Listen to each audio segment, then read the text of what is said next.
All right, there's a hurricane going out there right now, and sometimes the power goes out and you're not ready.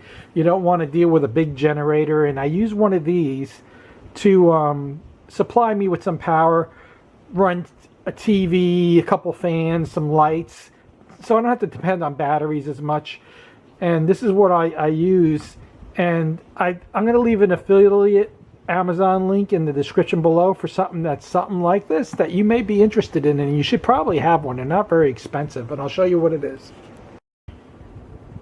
Okay, this is just a quick hurricane tip that in the future when there's a hurricane coming, you may want to have one of these in your arsenal. This is only a 500 watt regular power converter. It's not like a pure sine wave, but this little power converter, it converts 12 volts to 110 volts, and I keep a couple extra fuses in there too as well. And you basically hook it up to a 12 volt battery and you got 110 volts.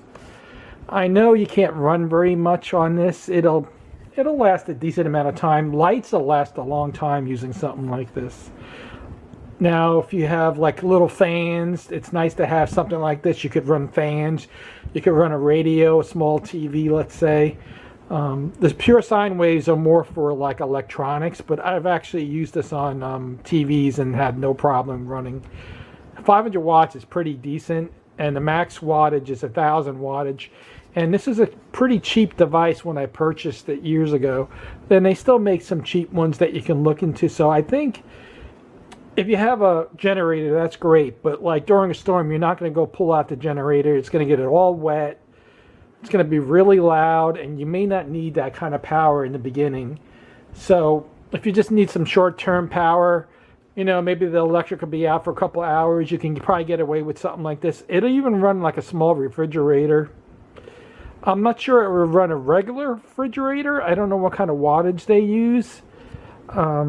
And you got to make sure that you don't run down your battery, whatever battery you're using. I have some spare 12 volt batteries in my garage, so I use this on those. But you could also hook it up to your car and actually have your car running outside and have the power go in through this, and you'll have constant 110 voltage. But if you have to in a jam power up a refrigerator or something like that, this might be just enough for you to do that. So that's my suggestion for a hurricane supplies that I use. I keep one of these around, as well as a generator, but I very rarely use the generator. This is just a quicker resource to get power with them, and they're reasonably priced. I'll put the items in my description below in the Amazon affiliate link.